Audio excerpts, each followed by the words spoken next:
Hi, my name's Juliet, and recently I discovered something weird when creating a book in Microsoft Word.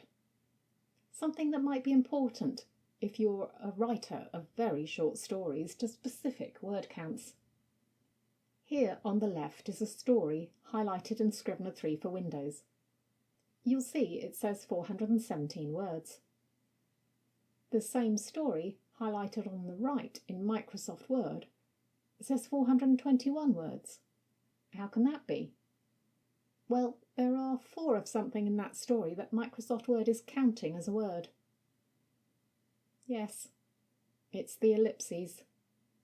If you need a specific word count or you use a lot of ellipses, you might want to count your submissions in Microsoft Word manually, or search for all the ellipses and subtract that number from your total. But before you go, you might want to check this video out.